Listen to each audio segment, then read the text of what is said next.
Hello student, कैसे आप सभी लोग। उम्मीद करता हूं आप सभी अच्छे और स्वस्थ होंगे। मैं R L Chaturvedi, assistant professor of chemistry. तो मैं आज इनऑर्गेनिक केमिस्ट्री की तीसरी यूनिट स्टार्ट करूंगा। ठीक है ना। आप लोगों को पहली यूनिट मैंने करवा दी, ठीक है ना, और उसकी पूरी प्रॉब्लम सॉल्व करवा दी। पहली यूनिट को बहुत बढ़िया तरीका से मैंने करवा दिया और उसकी पूरी प्रॉब्लम थी, जितनी भी उसकी प्रॉब्लम थी वो आप लोग पता 2015 तक की मैंने सारी प्रॉब्लम आप लोगों के लिए सॉल्व करवा दी। ठीक है ना। यूनिट सेकंड है वो आप लोगों को पता कि मैंने यूट्यूब पर डाल रखी है। मैं फिर बोल देता हूं, यूट्यूब पर मैंने यूनिट सेकंड के 15 लेक्चर डाल रखे। आप टाइम निकाल निकाल कर 15 लेक्चर को एक बार फिर से क्लियर कर लेना, क्योंकि जब मैं यूनिट सेकंड स्टार्ट करूंगा तो मैं 16वें नंबर के लेक्चर से करूंगा। ठीक है ना। 15 दिन उसमें खराब नहीं करेंगे। ठीक है ना। 15 दिन उसमें खराब करने के बजाय तो ऑर्गेनिक केमिस्ट्री का कोई टॉपिक पढ़े जिससे हमारी जल्दी चीजें क्लियर हो जाए। क्योंकि आप लोगों को पता कोई अलग से चीज तो मैं बोल दूंगा, जो उन लेक्चर हम बोला वो यहां पर बोलूंगा। ठीक है ना। तो उसमें 15 दिन अपने खराब, 15 दिन बहुत ज्यादा होते हैं, 15 दिन अपने खराब नहीं करेंगे। आप लोग उन 15 लेक्चर को क्लियर कर लेना बहुत बढ़िया तरीके से टाइम निकाल निकाल के। ठीक है। क्योंकि अभी तो मैं तीसरी पढ़ाऊंगा, फिर चौथी पढ़ाऊंगा, फिर पांचवी पढ़ाऊंगा, उसके बाद मैं दूसरी लूंगा। तो मैं बता देता हूं, दूसरी यूनिट को मैं लूंगा 16वें नंबर के लेक्चर से। या मैं प्रत्येक लेक्चर में आप लोगों के लिए याद दिलाता रहूंगा क्या कि आप लोग क्लियर करते रहना उन 15 लेक्चर को। जब मैं शुरुआत करूंगा तो आपको बता मैं 16वें नंबर के लेक्चर से करूंगा। उसके 4-5 मैक्सिमम 4 लेक्चर होंगे। 4 लेक्चर लेकर यूनिट सेकंड को खत्म करके फिर ऑर्गेनिक केमिस्ट्री को चालू कर दूंगा। ठीक है ना। ऑर्गेनिक को बहुत बढ़िया तरीका से करेंगे। इन ऑर्गेनिक केमिस्ट्री जिस दिन कंप्लीट हो जाएगी ना, आप लोग खुद बोल दो कि सर 33 नंबर 33 नंबर कोई नहीं रोक सकता हमारे। आधा नंबर भी उल्टा सीधा नहीं हो रहा। ठीक है ना। आप उसकी बिल्कुल टेंशन मत करो। एक एक नंबर जो भी हम लोगों के सब कुछ इंपॉर्टेंट है। और आपको पता नोट्स इस तरीका से बनवा रहा हूं मैं, नोट्सों की इतनी बड़ी क्वालिटी इस तरीका से बनवा रहा हूं आपका एक वर्ड भी अपने नोट्सों से बाहर नहीं जा रहा। ठीक है ना। इसलिए बिल्कुल बिंदास हो गया, आप तो बस पढ़ाई करते रहो और जैसे मैं बोलता रहूं ऐसे आप करते रहो। जिस तरीका से मैं बोलूं कि आप इस तरीका से पढ़ाई करो, यूनिट के बाद प्रॉब्लमों को सॉल्व किया करो, प्रॉब्लम सॉल्व करके उनको देखा करो कि भाई हमने पढ़ा क्या है, एग्जाम में पूछा क्या है, तभी तो पता लगेगा कि हमने पढ़ा क्या है और एग्जाम में पूछ क्या रहा है। आगे नहीं मेरी बात समझ में। ठीक है ना। तो ये चीज तो आप लोग मेरे साथ कर ही रहे हो, बहुत अच्छी बात है। अब एक काम करते हैं, यूनिट को स्टार्ट कर देते हैं। ठीक है ना। तो मैं एक बार फिर बता देता हूं, इनऑर्गेनिक केमिस्ट्री की मैं कौन सी यूनिट स्टार्ट कर रहा हूं, तीसरी यूनिट, जिसका नाम है संक्रमण धातु संकुलों के इलेक्ट्रॉनिक स्पेक्ट्रा, मतलब इलेक्ट्रॉनिक स्पेक्ट्रा और ट्रांजिस्टर मेटल कॉम्प्लेक्स। ठीक है ना।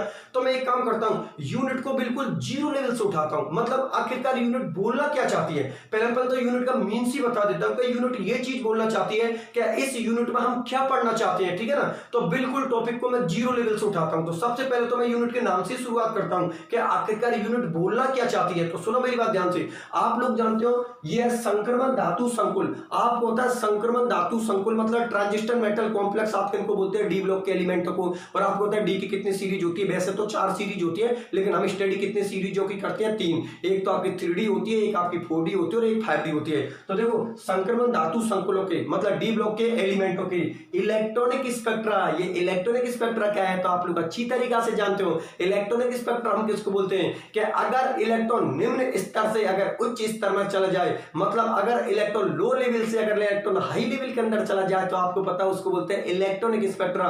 ठीक है ना। इलेक्ट्रॉनिक स्पेक्ट्रा बोल दो। ठीक है ना। आप लोग आराम से, ठीक है ना, कोई दिक्कत वाली बात नहीं है। अगर इलेक्ट्रॉन लो लेवल से अगर हाई लेवल में जा रहा है तो आप उसको क्या बोलोगे, इलेक्ट्रॉनिक स्पेक्ट्रा। चलो ये बात तो हम लोगों को अच्छी तरीके से समझ में आ गई। और इसका बेस्ट एग्जांपल है लोग, इलेक्ट्रॉनिक स्पेक्ट्रा का बेस्ट एग्जांपल कौन है तो आप लोगों को मैंने यूनिट सेकंड के अंदर डीडी संक्रमण पढ़ाया, डीडी ट्रांजिस्टर पढ़ाया।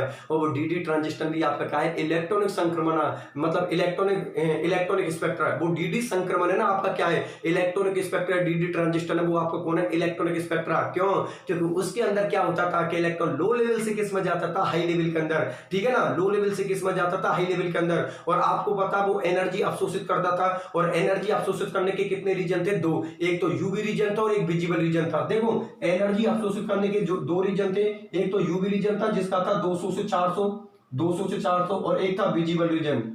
विजिबल रीजन जिसको आप हिंदी में क्या बोलते हो, दृश्य क्षेत्र बोलते हो। विजिबल रीजन इसका था 400 से 800। ठीक है ना। आपको बताएं जो कंपाउंड होता है 2 रीजनों में एनर्जी अवशोषित करता है, एक तो यूवी रीजन होता है, यूवी को होता है अल्ट्रा वायलेट। ठीक है। हिंदी में क्या बोलते हैं, पराबैंगनी क्षेत्र। और इसको बोलते हैं विजिबल रीजन, मतलब इसको क्या बोलते हैं, दृश्य क्षेत्र। आप लोगों को पहले से मैंने एक चीज बता रखी है कि कोई भी कंपाउंड यूवी रीजन के अंदर एनर्जी अवशोषित नहीं करता, क्योंकि यूवी रीजन के अंदर जो एनर्जी का मान होता है वो कितना होता है 200 से 400। कोई भी कॉम्प्लेक्स होता है वो कौन सी एनर्जी अवशोषित करता है, विजिबल रीजन करता है। जैसे ही आप कॉम्प्लेक्स, किसी भी कॉम्प्लेक्स को अगर विजिबल रीजन के अंदर रखोगे, दृश्य क्षेत्र के अंदर रखोगे, तो इस क्षेत्र में वो कॉम्प्लेक्स है ऊर्जा अवशोषित करेगा। ऊर्जा अवशोषित करेगा तो कॉमन सी बात है उसका इलेक्ट्रॉन एक्साइटेड हो जाएगा और इलेक्ट्रॉन लो लेवल से किस में चला जाएगा, हाई लेवल में। और जैसे ही इलेक्ट्रॉन लो लेवल से हाई लेवल में चला जाएगा तो उसको बोलते हैं इलेक्ट्रॉनिक स्पेक्ट्रा, इलेक्ट्रॉनिक संक्रमण। देखो ये बोला इलेक्ट्रॉनिक स्पेक्ट्रा बोल सकते हो या फिर इसको इलेक्ट्रॉनिक संक्रमण बोल सकते हो, इलेक्ट्रॉनिक ट्रांजिशन बोल सकते हो, एक ही बात है, ठीक है ना। इसको आप इलेक्ट्रॉनिक स्पेक्ट्रा बोल सकते हो या इलेक्ट्रॉनिक संक्रमण बोल सकते हो, इलेक्ट्रॉनिक ट्रांजिशन बोल सकते हो, एक ही बात है, ठीक है ना। अब आपको पता है डीडी ट्रांजिस्टर इसका बेस्ट एग्जांपल है, क्योंकि डीडी ट्रांजिस्टर को कौन से शो करता है, डी ब्लॉक के एलिमेंट शो करते हैं। मैं लिख रखा ना संक्रमण धातु संकुलों को इलेक्ट्रॉनिक स्पेक्ट्रा, इसका मतलब डीडी ट्रांजिस्टर को भी डी ब्लॉक के एलिमेंट शो करते हैं, तभी तो उसका नाम है डीडी संक्रमण, डीडी ट्रांजिस्टर। क्योंकि डीडी संक्रमण को कौन शो करते हैं, डी ब्लॉक के एलिमेंट शो करते हैं। उनमें क्या होता है कि इलेक्ट्रॉन लो लेवल से किस में जाता था, हाई लेवल में। और आपको पता है जैसे ही इलेक्ट्रॉन लो लेवल से हाई लेवल में जाता है तुरंत ही वो कॉम्प्लेक्स आपका क्या शो करने लग जाता था, कलर शो करने लग जाता है, ठीक है ना। एक बात फिर मैं आप लोगों के लिए ध्यान में लगा देता हूं कि आपका जो रीजन होगा वो कितना होगा, 400 से 800, 200 से 400 इतना कम रीजन होता है कि इलेक्ट्रॉन एक्साइटेड नहीं हो पाता, मतलब इलेक्ट्रॉन को इतनी ऊर्जा नहीं मिल पाती कि इलेक्ट्रॉन लो लेवल से किस में चला जाए, हाई लेवल में। लेकिन आप पता ये एनर्जी रीजन ज्यादा होता है तो यहां पर इलेक्ट्रॉन बिल्कुल एक्साइटेड हो जाता है और इलेक्ट्रॉन लो लेवल से किस में चला जाता है, हाई लेवल में, मतलब निम्न स्तर से किस में चला जाता है, उच्च स्तर में। चलो ये बात तो ऐसी का हम लोग पहले से ही जानते हैं, ठीक है, बहुत अच्छी बात है। अब मैं आप लोगों के लिए एक चीज बता देता हूं, देखो ध्यान से समझना, मैं जितनी भी चीजों को ले रहा हूं बिल्कुल बेसिक से ले रहा हूं, क्योंकि जब मैं बेसिक क्लियर करवाऊंगा ना आपका, तभी जाकर यूनिट बहुत ही ज्यादा मजेदार हो जाएगी। मैं फिर बोल रहा हूं इन बेसिक चीजों को आप मेरे साथ साथ समझते चलना, जैसे जैसे मैं यूनिट में इंटर होता चला जाऊंगा उतना ही ज्यादा यूनिट में मजा आना चालू हो जाएगा, मतलब बहुत ही ज्यादा इंटरेस्टिंग यूनिट हो जाएगी। लास्ट में जब यूनिट कंप्लीट करवा दूंगा तो ये बोलोगे वास्तव में सर बहुत ही अच्छी यूनिट लगी हम लोगों को,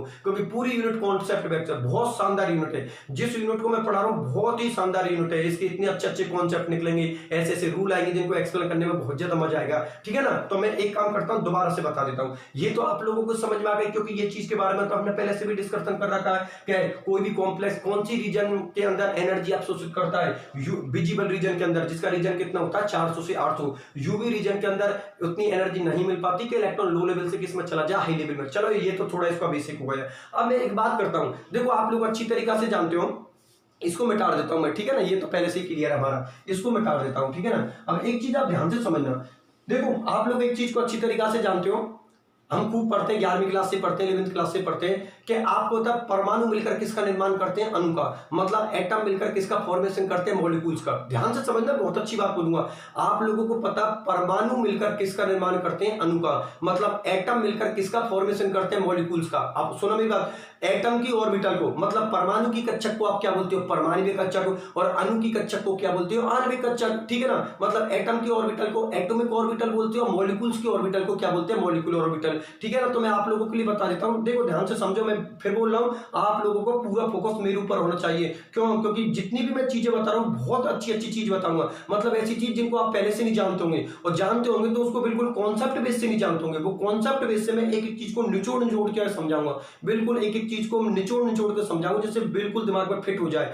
जैसे मेरा लेक्चर खत्म होगा पूरी चीज बिल्कुल दिमाग में फिट हो जाएंगी, ठीक है ना। इसलिए मैं बोल रहा हूँ जितना भी फोकस हो मेरी और बोर्ड की तरफ रखना आप लोग, ठीक है। अब सुनो मेरी बात, मैंने क्या बात बोली है कि परमाणु मिलकर किसका निर्माण करते हैं, अणु का, ठीक है ना। अब आपको तब परमाणु की ऑर्बिटल होती है, कक्षक होती है, उसको क्या बोलते हैं, परमाणविक कक्षक, और अणु की कक्षक होती है उसको हम क्या बोलते हैं, आणविक कक्षक, ठीक है ना। मतलब एटम मिलकर किसका फॉर्मेशन करते हैं, मॉलिक्यूल्स का, और आपको पता है एटम की ऑर्बिटल को एटॉमिक ऑर्बिटल बोलते हैं, एटॉमिक ऑर्बिटल्स बोलते हैं, और मॉलिक्यूल्स की ऑर्बिटल को हम मॉलिक्यूलर ऑर्बिटल बोलते हैं। अब सुनो मेरी बात ध्यान से, एटॉमिक ऑर्बिटल आपकी कितनी प्रकार की होती है, 4 प्रकार की। एक तो कौन सी होती है, एस, एक कौन होती है, पी, डी और एफ, और भी हो सकते हैं लेकिन नॉर्मल में हम 4 की बात करते हैं। देखो एटॉमिक ऑर्बिटल आप लोगों के लिए लिख दिया, atomic orbital S, P, D, F, और आपको तब मॉलिक्यूलर ऑर्बिटल होती हैं, वो हमारी कौन कौन सी होती है। मॉलिक्यूलर ऑर्बिटल को आप अच्छी तरीका से जानते हो, एक तो आप क्या बोलते हो, बंदी कक्षक, एक को क्या बोलते हो, विपरीत बंदी कक्षक, और एक को क्या बोलते हैं, अबंदी अनुकक्षक। एक बार फिर सुनिए ना, ये तो कौन सी होगी, परमाणु कक्षक हो गई, परमाणु की कक्षक होगी, परमाणु की कक्षक है यार,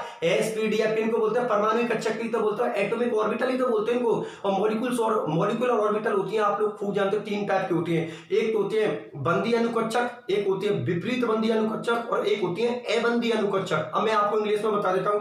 एक होती है बॉन्डिंग मॉलिक्यूलर ऑर्बिटल, एक होती है एंटी बॉन्डिंग मॉलिक्यूलर ऑर्बिटल, और एक होती है नॉन बॉन्डिंग मॉलिक्यूलर ऑर्बिटल। ध्यान से समझना, मैं अभी बता देता हूं आप लोगों के लिए, बोर्ड पे एक्सप्लेन करके बता देता हूं। एक काम करता हूं, इस पूरे को मिटा देता हूं क्योंकि मुझे पूरे बोर्ड की जरूरत पड़ने वाली है, ठीक है ना। ध्यान से समझो आप लोग, बिल्कुल देखो, सुनो मेरी बात, ध्यान से समझो। देखो इधर देखो, इधर आप लोगों को मैंने क्या बोली है कि एटॉमिक ऑर्बिटल कितने प्रकार की होती है, 4। ये तो मैंने साइड में लिख दी आपकी atomic orbital, S, P, D और एफ। मतलब ये तो कौन से होते हैं, परमाणु कक्षक होती है अपनी। कौन सी होती है, परमाणु कक्षक, मतलब एटॉमिक ऑर्बिटल। इनको क्या बोलते हैं, एटॉमिक ऑर्बिटल। चलो ठीक है, एटॉमिक ऑर्बिटल। और आपको पता है अणुकक्षक मैंने कितने प्रकार की बोली है, 3 प्रकार की। अणुकक्षक मॉलिक्यूलर ऑर्बिटल मैंने कितने प्रकार की बोली है, 3 प्रकार की। तीनों को मैं लिख देता हूं। एक तो आपको पता है कौन सी होती है, बंदी अनुकक्षक, बंदी अनुकक्षक, बंदी अनुकक्षक मतलब बॉन्डिंग मॉलिक्यूलर ऑर्बिटल। एक होती है आपकी कौन सी, विपरीत बंदी अनुकक्षक, विपरीत बंदी अनुकक्षक मतलब एंटी बॉन्डिंग मॉलिक्यूलर ऑर्बिटल, ठीक है ना। और एक होती है आपकी अबंदी अनुकक्षक, अबंदी अनुकक्षक जिनको बोलते हैं अनुकक्षक, नॉन बॉन्डिंग मॉलिक्यूलर ऑर्बिटल। एक देखो, एक बार फिर से लेना, अपनी अनुकक्षक, अपनी मॉलिक्यूलर ऑर्बिटल कितने टाइप की होती है, 3। एक होती है बंदी अनुकक्षक जिसको बोलते हैं बॉन्डिंग मॉलिक्यूलर ऑर्बिटल, एक होती है विपरीत बंदी अनुकक्षक, एंटी बॉन्डिंग मॉलिक्यूलर ऑर्बिटल, और एक होती है अबंदी अनुकक्षक, नॉन बॉन्डिंग मॉलिक्यूलर ऑर्बिटल। इसको ध्यान से समझो। देखो सुनो मेरी बात, आप लोगों के लिए इन तीनों को एक्सप्लेन करने के लिए मैं कॉमन एग्जांपल ले रहा हूं, ठीक है ना। एक कॉमन एग्जांपल से अभी आपका फिट हो जाएगी कि हम क्या बात बता रहे हैं, ठीक है ना। अभी आपको परमाणु कक्षकों का पता लग जाएगा और अभी आपको अनुकक्षकों का पता लग जाएगा, मतलब एटॉमिक ऑर्बिटल का पता लग जाएगा, मॉलिक्यूलर ऑर्बिटल का पता लग जाएगा। तो देखो सुनो मेरी बात ध्यान से, कि मैं एक एग्जांपल ले रहा हूं आपको एक्सप्लेन करने के लिए। मैंने यहां पर किसको लिख दिया, हाइड्रोजन को लिख दिया, ठीक, मैंने हाइड्रोजन को लिख दिया। अब एक बात मैं आप लोगों से पूछना चाहता हूं यार, कि हाइड्रोजन परमाणु होता है क्या नहीं होता है। हाइड्रोजन परमाणु होता है, क्योंकि आपको होता है सिंगल हाइड्रोजन है, आपको होता है हाइड्रोजन यहां पर कौन है, परमाणु, और आपको होता है इसके पास अब जो ऑर्बिटल होगी उसको बोलेंगे परमाणु कक्षक, मतलब एटॉमिक ऑर्बिटल। तो आपको होता है यहां पर जो हाइड्रोजन के इलेक्ट्रॉन कॉन्फिगरेशन लिखोगे वो क्या लिखोगे, 1s1, अर्थात वो ऑर्बिटल कौन सी हो गई आपकी, एटॉमिक ऑर्बिटल हो गई, ठीक है ना। वो ऑर्बिटल कौन सी हो गई, एटॉमिक ऑर्बिटल। तो इस वक्त इस हाइड्रोजन के पास जो ऑर्बिटल है वो कौन सी है, परमाणु कक्षक, मतलब एटॉमिक ऑर्बिटल। लेकिन अगर इसी हाइड्रोजन को मैं दूसरे हाइड्रोजन के साथ ऐड कर दूं किसी बॉन्ड से, और बॉन्ड कौन सा होगा, अपना सहसंयोजक बंध होगा, कोवेलेंट बॉन्ड होगा। तो देखो इसी हाइड्रोजन को अगर मैंने दूसरे के साथ ऐड कर दिया तो अब आपको पता है कि ये अब परमाणु नहीं रहा, अब ये क्या बन चुका है, अणु बन चुका है, अणु बन चुका है, मॉलिक्यूल्स बन चुका है। आपको पता है ये क्या बन चुका है, H2। और H2 परमाणु नहीं होता है, H2 अणु होता है, H2 मॉलिक्यूल्स होता है। मेरी बात समझ रहे हो नहीं समझ रहे हो। जब मैंने अकेले हाइड्रोजन को लिखा तो अकेला हाइड्रोजन कौन था, परमाणु था, आपका एटम था। लेकिन इसी हाइड्रोजन को मैंने दूसरे हाइड्रोजन के साथ ऐड कर दिया तो अब ये हाइड्रोजन नहीं रहा, क्योंकि दोनों हाइड्रोजन बॉन्ड से जुड़ चुके हैं, और दोनों हाइड्रोजन अगर बॉन्ड से जुड़ चुके हैं तो वो क्या बन चुका है, H2। और H2 परमाणु नहीं होता है, H2 क्या होता है, आपका अणु होता है। और अब आपको पता है H2 अगर अणु होता है तो किसकी कितनी ऑर्बिटल बनेंगी, 3, जिनको आप क्या बोलेंगे, bonding molecular orbital, anti bonding molecular orbital और non bonding molecular orbital. Hindi वाले आप लोग देख लेना, इसके इंग्लिश वाले वर्ड ज्यादा अच्छे हैं, ठीक है ना, इसलिए मैं इसमें इंग्लिश बड़ी यूज करूंगा। आप लोग जिसको हिंदी ज्यादा पसंद है वो हिंदी ऊपर से देख लेना, मेरे हिसाब से तो इंग्लिश वाले वर्ड ज्यादा यूज करना आप लोग, ठीक है ना। देखो इसको बोलते हैं बॉन्डिंग मॉलिक्यूलर ऑर्बिटल, इसको बोलते हैं एंटी बॉन्डिंग मॉलिक्यूलर ऑर्बिटल, उसको बोल दूंगे नॉन बॉन्डिंग मॉलिक्यूलर ऑर्बिटल। तो मैं इंग्लिश वाले वर्ड यूज करूंगा, आप लोग एक काम करना, हिंदी यहां से देख लेना, ठीक है ना। आगे की बात समझ में, आप सुनो मेरी बात, मैंने क्या बात बोली है कि हाइड्रोजन की परमाणु को हमने क्या बोला था, परमाणु कक्षक, ठीक है ना, ठीक है ना। उसके बाद अगला उसी हाइड्रोजन को मैंने दूसरे हाइड्रोजन से बंध के थ्रू जोड़ दिया, मतलब बॉन्ड से जोड़ दिया, तो आपको पता है ये क्या बन चुका है, H2। और H2 परमाणु नहीं होता, H2 क्या होता है, अणु होता है, H2 क्या होता है, मॉलिक्यूल्स होता है। तो एक काम करते हैं, इसकी ऑर्बिटल बना देता हूं मैं आप लोगों के लिए, ठीक है ना। उसके बाद में फिर एक्सप्लेन करते हैं इसको अच्छी तरीका से, जिससे कि ये टॉपिक बिल्कुल अपने दिमाग में फिट हो जाए कि आखिरकार हम किसकी बात करने वाले हैं, ठीक है ना। तो एक काम करता हूं, ये तो आपको बता दी ना, बॉन्डिंग, एंटी बॉन्डिंग और नॉन बॉन्डिंग, ठीक है। चलो मिटा देता हूं मैं। अब मैं आप लोगों के लिए H2 का आपके लिए डायग्राम शो कर देता हूं, जिससे कि पूरी टॉपिक अपना अच्छे से क्लियर हो जाए। देखो सुनो मेरी बात ध्यान से, ये लिख दिया मैंने हाइड्रोजन, ठीक। और यहाँ पर भी मैंने लिख दिया आप लोगों के लिए हाइड्रोजन, ठीक है, लिख दिया हाइड्रोजन। आप बता हाइड्रोजन की एक ही ऑर्बिटल होती है क्योंकि इसका कॉन्फिगरेशन होता है 1s1 और यहाँ पर इसका भी कॉन्फिगरेशन क्या होता है 1s1। और आप लोग अच्छी तरीका से जानते हो कि s के अंदर कितनी ऑर्बिटल होती है, एक ही ऑर्बिटल होती है। अरे s में एक ही तो होती है, p में 3 होती है, d में 5 होती है, f में 7 होती है। इन चीजों को तो हम अच्छी तरीका से जानते हैं, ठीक है। अब आपको बता इस वक्त ये हाइड्रोजन परमाणु है और इस वक्त ये हाइड्रोजन परमाणु है और इनके पास जो ऑर्बिटल है उसको बोलेंगे परमाणु कक्षक, एटॉमिक ऑर्बिटल। जैसे कि आपको बता अभी मैंने बोला है कि s p d f ये अनुकक्षक नहीं होती, ये परमाणु कक्षक होती हैं, एटॉमिक ऑर्बिटल्स होती हैं, ठीक है ना। तो यहां पर इस हाइड्रोजन की 1s1 लिख दिया क्योंकि इलेक्ट्रॉन कॉन्फिगरेशन हाइड्रोजन का 1s1 होता है और इस हाइड्रोजन का भी मैंने क्या लिख दिया 1s1। और ये आपकी s कौन है, परमाणु कक्षक मतलब एटॉमिक ऑर्बिटल। चलो ठीक है, बात हमारे समझ में आ गई। अब आपको पता है कि ये दोनों क्या करेंगे, ओवरलैपिंग करेंगे, अतिव्यापन करेंगे। ओवरलैपिंग का मतलब अतिव्यापन करेंगे और आप लोग अच्छी तरीका से जानते हो ओवरलैपिंग अतिव्यापन से कौन से बंध का निर्माण होता है, सहसंयोजक बंध का मतलब कोवेलेंट बॉन्ड का, जिसका सिंबल कौन सा होता है, ये हाइड्रोजन, दोनों हाइड्रोजन जिस बॉन्ड से जोड़े, ध्यान में रखना ये बॉन्ड किसका, कौन से बंध का सिंबल होता है, सहसंयोजक बंध का, कोवेलेंट बॉन्ड का। इसकी केमिस्ट्री के बारे में फिर डिस्कशन करूंगा, पहले एक बार इसको समझा देता हूं। इसकी केमिस्ट्री को अभी तोड़ मड़ोड़ के समझाऊंगा पूरी कि सहसंयोजक बंध की, कोवेलेंट बॉन्ड की क्या केमिस्ट्री होती है, इसके बारे में अभी डिस्कशन करूंगा। पहले मैं इसको एक्सप्लेन कर देता हूं, ठीक है ना। तो आप लोगों को पता है ये हाइड्रोजन एटॉमिक ऑर्बिटल हो गए, मतलब परमाणु है, ये भी हाइड्रोजन परमाणु, ये भी हाइड्रोजन परमाणु है। लेकिन जैसे ये ओवरलैपिंग करते हैं तो आपको पता किसका निर्माण कर देंगे, अनुकक्षकों का निर्माण करेंगे, मॉलिक्यूलर ऑर्बिटलों का फॉर्मेशन करेंगे। क्योंकि दो हाइड्रोजन जब मिलते हैं तो वो कौन हो जाता है, H2। और H2 परमाणु नहीं होता है, H2 क्या होता है, अणु होता है। मतलब H2 एटम नहीं होता, H2 क्या होता है, मॉलिक्यूल्स होता है। तो देखो सुनो मेरी बात, ये आप लोगों को पता है ये दोनों कंबाइंड हो चुके हैं। तो आपको पता है यहाँ पर एक ऑर्बिटल ये बन गई और आपको पता है एक ऑर्बिटल आप लोगों को पता है ये बन गई अपनी, ठीक है ना। अब इसको तो मैंने क्या बोला है, BMO मतलब बॉन्डिंग मॉलिक्यूलर ऑर्बिटल, और ऊपर वाली को बोला है ABMO मतलब एंटी बॉन्डिंग मॉलिक्यूलर ऑर्बिटल। अब ध्यान से समझना टॉपिकों को, ठीक है ना। इसको मैंने बोल दिया सिग्मा और इसको मैंने बोल दिया सिग्मा स्टार, ठीक है ना। ये मॉलिक्यूलर ऑर्बिटलों को शो करते हैं हम लोग, जैसे नीचे वाली को हम सिग्मा से करते हैं, ऊपर वाली को सिग्मा स्टार से करते हैं, ठीक है ना। आप लोग अच्छी तरीका से जानते हो। बी लगा दो यहाँ पर, बी का मतलब क्या हो गया, बॉन्डिंग। यहाँ पर क्या लगा दो, स्टार। देखो यहाँ पर बी किसको शो करता है, बॉन्डिंग को, और स्टार किसको शो करता है, एंटी बॉन्डिंग। चलो ठीक है, अब सुनो मेरी बात ध्यान से, ये बात तो आगे ना समझ में। ये बी क्यों लिखा है, क्योंकि ये बॉन्डिंग मॉलिक्यूलर ऑर्बिटल है और स्टार का मतलब होता है एंटी बॉन्डिंग मॉलिक्यूलर ऑर्बिटल। आप सुनो मेरी बात ध्यान से कि आप लोगों को पता है ये दोनों कौन थे, परमाणु। जैसे ही आप लोगों को पता दोनों एक दूसरे से ऐड हुए, दोनों ने एक दूसरे के साथ अतिव्यापन किया, तो आपको पता किसका निर्माण हो गया, अणु का निर्माण हो गया। और इसकी कितनी ऑर्बिटल बन गई, 2। नीचे वाली को बोलते हैं बॉन्डिंग मॉलिक्यूलर ऑर्बिटल, ऊपर वाली को बोलते हैं एंटी बॉन्डिंग मॉलिक्यूलर ऑर्बिटल। चलो ठीक है, बात तुम्हारा अच्छी तरीके से समझ में आ गई।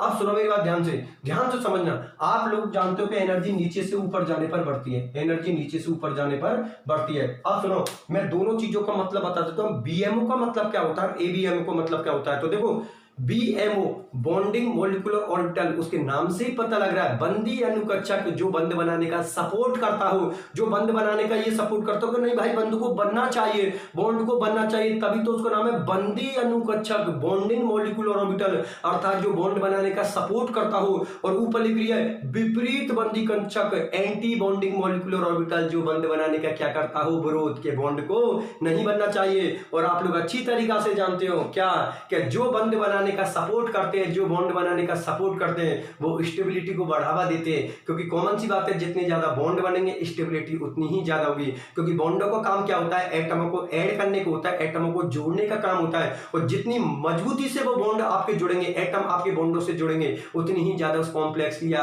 आपके कंपाउंडों की क्या होगी, स्टेबिलिटी। क्यों होगी स्टेबिलिटी, क्योंकि आप लोग अच्छी तरीका से जानते हो कि अगर बॉन्ड उनको जोड़ देंगे तो आपको उनको तोड़ने के लिए बाहर से ज्यादा एनर्जी देनी पड़ेगी। इसका मतलब सामने वाले स्टेबल है, तभी तो आपको ज्यादा एनर्जी देनी पड़ रही है। आगे नहीं मेरी बात समझ में। तो देखो मैं बता देता हूं, BMO बॉन्डिंग मॉलिक्यूलर ऑर्बिटल का मतलब होता है जो बॉन्ड बनाने का सपोर्ट करते हो कि बॉन्ड को बनना चाहिए। और इसके तो नाम से पता लग रहा है एंटी बॉन्डिंग मॉलिक्यूलर ऑर्बिटल, मतलब विपरीत बंदी अनुकक्षक, जो बंद बनाने का क्या करते हो, विरोध के, बंद को नहीं बनना चाहिए। इसका मतलब ये बंदी आणविक कक्षक, बॉन्डिंग मॉलिक्यूलर ऑर्बिटल, आप लोगों को पता है किसको शो करती है, स्थायित्व को, स्टेबिलिटी को शो करती है। और एंटी बॉन्डिंग मॉलिक्यूलर ऑर्बिटल आपको पता है किसको शो करती है, अस्थायित्व को, ठीक है ना। ये किसको शो करती है, स्थायित्व को, और ये किसको शो करती है, अस्थायित्व को। चलो ठीक है, ये बात हमारे समझ में आ गई। तो देखो मैंने 2 ऑर्बिटल ऑर्बिटल शो कर दी, एक तो बॉन्डिंग को शो कर दिया और एक एंटी बॉन्डिंग को शो कर दिया, और एक आपकी यहां पर बनती है नॉन बॉन्डिंग मॉलिक्यूलर ऑर्बिटल। यहां पर एक ऑर्बिटल और बनती है, उसको बोलते हैं नॉन बॉन्डिंग मॉलिक्यूलर ऑर्बिटल, जो ना ही तो बंद बनाने का सपोर्ट करती है और ना ही बंद बनाने का विरोध करती है। उनकी तरफ से तो बंद बने तो अच्छा, उनकी तरफ से तो बंद नहीं बने तो अच्छा, ठीक है ना। तो देखो, जो बंद बनाने का सपोर्ट करती है उनको बोलते हैं बंदी अनुकक्षक बॉन्डिंग मॉलिक्यूलर ऑर्बिटल, और जो बंद बनाने का विरोध करती है उनको बोलते हैं एंटी बॉन्डिंग मॉलिक्यूलर ऑर्बिटल, मतलब विपरीत बंदी अनुकक्षक। और जो ना ही बंद बनाने का सपोर्ट करती है ना ही उसका विरोध करती है उसको बोलते हैं नॉन बॉन्डिंग मॉलिक्यूलर ऑर्बिटल, मतलब अबंदी अनुकक्षक। मेरी बात समझ में आई है? अबंदी अनुकक्षक जो बॉन्ड बनाने का सपोर्ट नहीं करती हो ना ही उसका विरोध करती है, उनकी तरफ से तो बॉन्ड बने तो अच्छा और उनकी तरफ से बॉन्ड नहीं बने तो अच्छा। लेकिन आपका क्वेश्चन ये होगा कि सर ऐसा क्यों? भाई बात तो ये हो रही है ना कि ये तो चलो मैंने स्टेटमेंट बोल दिया, लेकिन क्वेश्चन तो ये कि आप किस बेस पर बोल रहे हो कि भाई ये बंद बनाने का सपोर्ट नहीं करती या ना विरोध करती, क्यों? और ये बंद बनाने का सपोर्ट क्यों करते हैं, ऊपर वाले बंद बनाने का विरोध क्यों करती हैं? क्योंकि आप लोगों के लिए मैंने पहले ही एनर्जी को शो कर दिया। आप लोग जानते हो जिसकी एनर्जी कम होती है उसकी स्टेबिलिटी ज्यादा होती है, तभी तो हम बोलते हैं कि जिसकी एनर्जी कम होती है उसमें इलेक्ट्रॉन पहले बढ़ते हैं, क्योंकि जिसकी एनर्जी कम होती है उसका स्थायित्व उसकी स्टेबिलिटी क्या होती है, ज्यादा होती है। तभी तो हम आपको बताइए यहाँ पर, जैसा अभी मुझे यहाँ पर इलेक्ट्रॉन भरने हैं तो पहले शुरुआत कहां से करूंगा, यहाँ से इलेक्ट्रॉन भरूंगा, जब ये पूरी फिल हो जाएगी तभी मैं ऊपर जाऊंगा। मेरी बात समझ में आ गई नहीं? तो देखो सुनो, यहां पर ऐसा बोल सकता हूं मैं कि बंदी आणविक कक्षक बॉन्डिंग मॉलिक्यूलर ऑर्बिटल की ऊर्जा एटॉमिक ऑर्बिटल उससे क्या होती है, कम। बिल्कुल सही बात है, क्योंकि देखो एनर्जी नीचे से ऊपर जाने पर बढ़ रही है। तो आप बताएं ये कौन है, एटॉमिक ऑर्बिटल, और ये कौन सी है, बॉन्डिंग मॉलिक्यूलर ऑर्बिटल, और ये कौन सी आपको पता है, एंटी बॉन्डिंग मॉलिक्यूलर ऑर्बिटल। तो आपको पता है एटॉमिक ऑर्बिटल के कंपेयर में बॉन्डिंग मॉलिक्यूलर ऑर्बिटल की एनर्जी कम होती है, ठीक है ना, इसलिए बॉन्ड बनाने का सपोर्ट करती है, जबकि एंटी बॉन्डिंग मॉलिक्यूलर ऑर्बिटल की एनर्जी एटॉमिक ऑर्बिटल से क्या होती है, ज्यादा होती है, इसलिए वो बॉन्ड बनाने का विरोध करती है। बॉन्ड बनाने का क्या करती है कि बॉन्ड को नहीं बनना चाहिए, ठीक है ना। ये बात समझ में आ गई आप लोगों के। और जो नॉन बॉन्डिंग मॉलिक्यूलर ऑर्बिटल होती है उसकी एनर्जी एटॉमिक ऑर्बिटल के बराबर होती है। इसका मतलब ना ही तो वो बंद बनाने का सपोर्ट करती है और ना ही बंद बनाने का विरोध करती है। पहले तो ये बात बता भैया, बात समझ में आई या नहीं आई? एक बार फिर सुन लेना भैया ध्यान से, मैं क्या बोल रहा हूं कि ये कौन है आपकी एटॉमिक ऑर्बिटल। एटॉमिक ऑर्बिटल के कंपेयर में, हिंदी वाले परमाणु कक्षक,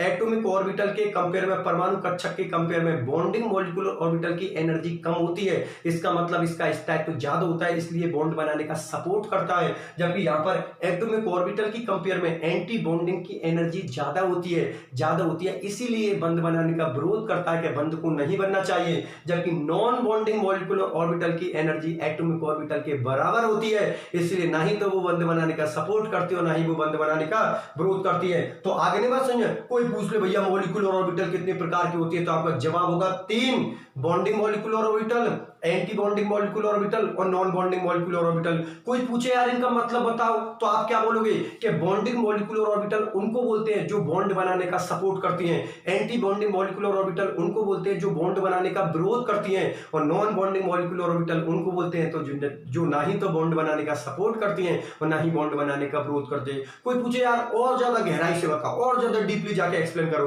तो आपका जवाब क्या होगा कि बॉन्डिंग मॉलिक्यूलर ऑर्बिटल की एनर्जी एटॉमिक ऑर्बिटल से कम होती है, इसलिए उसकी स्टेबिलिटी ज्यादा होती है।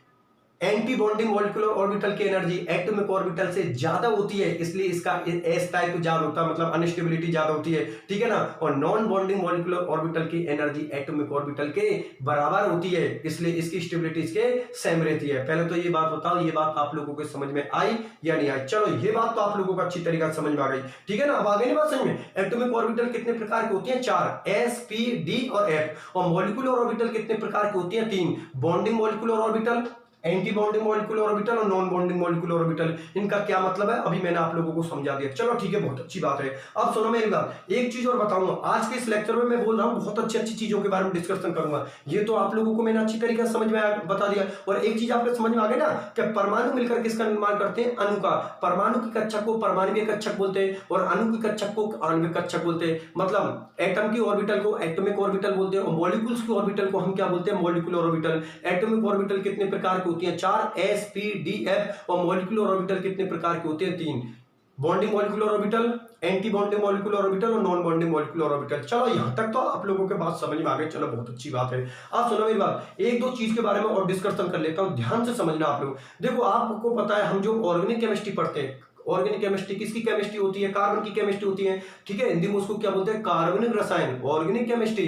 इसका मतलब वो किसकी केमिस्ट्री होती है? कार्बन की। ये चीज तो हम शुरू 11वीं क्लास से जानते हैं, 11वीं क्लास या 9वीं क्लास से जानते हैं। कार्बन आपको होता है 9th क्लास के अंदर ही हम लोगों के लिए आ जाता है, इसलिए हम जानते हैं कि जो कार्बन की केमिस्ट्री होती है उसको हम क्या बोलते हैं? Organic chemistry. और अब जो बात बोल रहा हूं वो बहुत बड़ी बात है, क्योंकि आप लोगों को पता है कि ऑर्गेनिक केमिस्ट्री के अंदर जितने भी बॉन्ड होते हैं वो कौन से बॉन्ड होते हैं? सहसंयोजक बंध, कोवेलेंट बॉन्ड। क्योंकि कार्बन जो अपनी चारों वैलेंसी कंप्लीट करता है वो कौन से बंध से करता है? सहसंयोजक बंध से, कोवेलेंट बॉन्ड से। और सहसंयोजक बंध, कोवेलेंट बॉन्ड का सिंबल क्या होता है? ये लिखते हो ना आप लोग कि भैया कार्बन ने अपने 4 बॉन्ड कंप्लीट कर लिए। बेटा ध्यान में रखना, यही बंध आपका कौन सा बंध होता है? सहसंयोजक बंध, कोवेलेंट बॉन्ड। इसलिए जितने भी ऑर्गेनिक कंपाउंड होते हैं उनके अंदर कौन सा बॉन्ड होता है? सहसंयोजक बंध, कोवेलेंट बॉन्ड। मेरी बात समझ में आई या नहीं आई?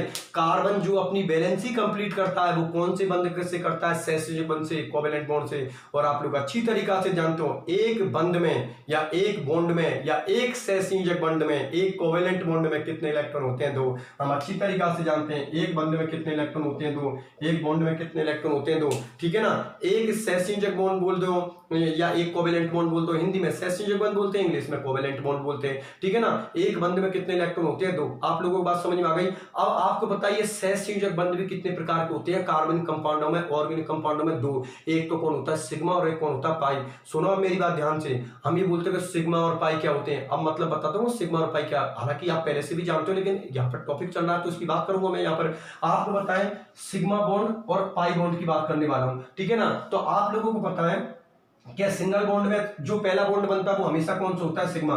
डबल बॉन्ड के अंदर एक सिग्मा होता है, एक पाई बॉन्ड होता है। और आप बताएं ट्रिपल बॉन्ड में एक सिग्मा होता है और 2 पाई बॉन्ड होते हैं। इसका मतलब एक बात तो हम लोगों को समझ में आ गई क्या, कि पहला बंध हमेशा कौन सा बंध बनता है? सिग्मा बंध बनता है। पहला बॉन्ड हमेशा कौन सा बॉन्ड होता है? सिग्मा बॉन्ड होता है। सिग्मा बॉन्ड बनता है तभी जाकर उसके बाद किसका निर्माण होता है? पाई बॉन्ड का। क्योंकि जब तक सिग्मा बंध नहीं बनेगा तब तक पाई बॉन्ड का फॉर्मेशन नहीं होगा। पहले सिग्मा बंध बनेगा उसके बाद ही किसका फॉर्मेशन होगा? पाई बॉन्ड का।